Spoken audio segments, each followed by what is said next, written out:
the West Ham equaliser. I guess quite a lot of relief when Virgil heads in and you get the win like that.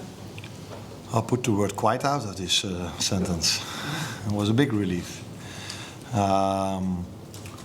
Because Ali made sure that they didn't score earlier. They had multiple chances to score the 1-1 in the second half. Unfortunately, they scored one, which they didn't score, but we scored. And to be completely honest, it felt to me like, with I was expecting 2 minutes with maybe 3 or 4 minutes of added time, but all of a sudden 7 minutes were added on. So with no time wasting at all from both teams, it was a bit of a surprise for me. But okay, it helped because we scored a goal in extra time. Was it extra time or was it in regular time? No, just before. So, yeah, of course that was a relief because to me it felt after West Ham scored and the way the second half went, it was maybe more that we could expect them scoring. But our fans and our players fought differently because from the moment they scored the 1-1, we started playing again, we started pressing again. The fans were really loud at that moment of time, and already the chance from Lucio, some good counter-press moments which led to the corner kick, and then we saved a big set piece for a very important moment because in the modern game of football, set pieces, what is that important? And that's what we saw today again as well. Virgil comes up with the winning goal, just underlines his importance to the club. He's just said it on TV that regarding his contracts, let's see what next week brings. Is there anything you want to say about that? I think he means, let's see what next week means if we play Leicester City. Because that is at this moment of time by far the most important thing this club is looking at. 2 more wins. And I think the first 32 games have shown us how difficult it is, not only for us, but for every team. I repeat, every team in the Premier League to win a game of football. So the competition has never been as strong as it is this season. And that's what makes it so hard to win a game of football. So yeah, everybody can say, yeah, you have to win too. Yeah, we still have to win too. So we should be completely focused on that. And if in the meantime, a contract extension or whatever happens, but my full focus is on Leicester, and I'm sure Virgil's as well.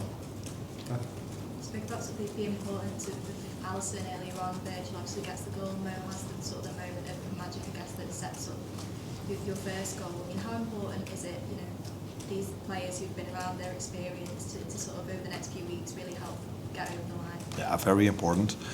Would not be completely fair to only talk about them, but I think we're, as a manager, looking for is always the ones that have achieved already a lot of things in their career, that they step up in the most important moments of the season. And I think it is always in the end of the season moments getting bigger and bigger and bigger. And today all 3 of them showed up, not only these 3, but you were asking me about these 3. In big moments, Alisson probably had his best game of the season today. And Virgil he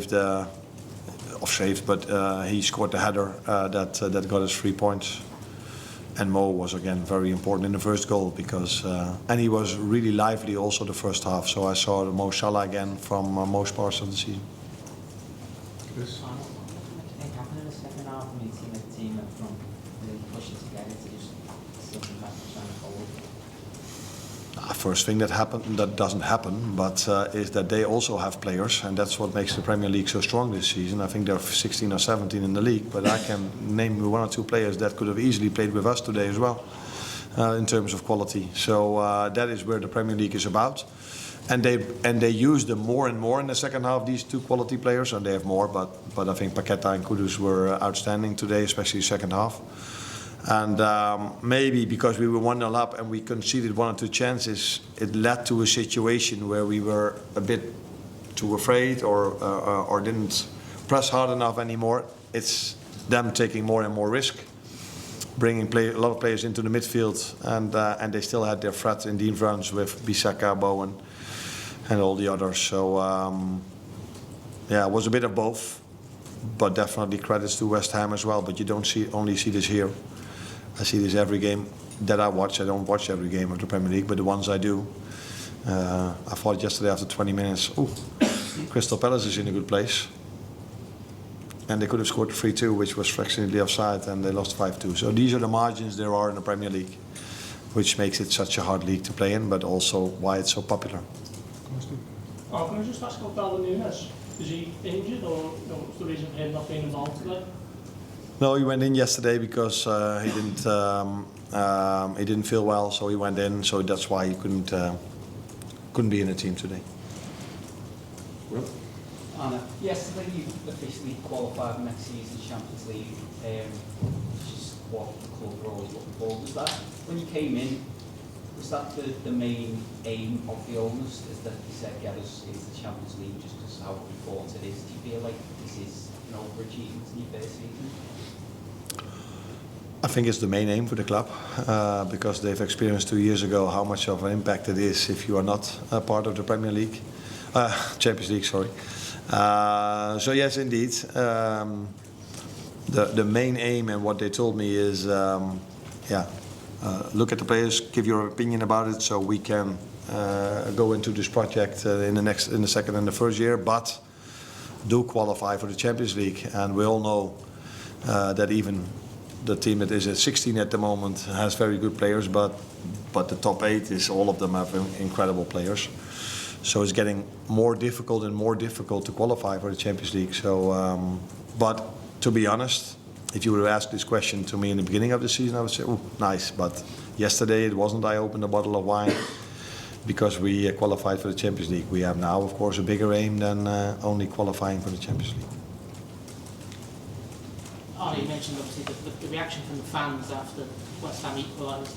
Was that one of the reasons you went to the Kop afterwards? That's probably as animated as we've seen you after a game this season. Yeah, and I think because we won the game of football where maybe for the first time this season that you could debate if we deserved to win this game. And then to win it at such a big moment where the fans helped us, I think that deserves, or how do you say it? That's why I think I tried to show a bit more how much I appreciate them through the whole season, but definitely today. Peter, last one. Just wondered, the good chance that you might win it here. How good would it be to win your first title for Liverpool actually at Anfield, bearing in mind the atmosphere that dictates it today? If I have to win it 15 kilometers from here, or I don't care where to win it, we know we still have to win 2 more games, which is, I was trying to come back to that every single time, has been in 32 occasions difficult enough for us. So first win 2, and that's the only thing we should focus on. And this week we should try to improve more and more to give ourselves a better chance of winning a game of football next week, where we face Leicester and everybody can talk. But what I saw is that for the first time in 11 games they've scored 2 goals and got a result. So they probably have a bit more confidence going into that game now. And we've shown in the last 32 games that there's only been 2 or 3 wins that were quite comfortable, but the rest of them were very hard work. And that's our only focus. That's my only focus. Winning a game of football.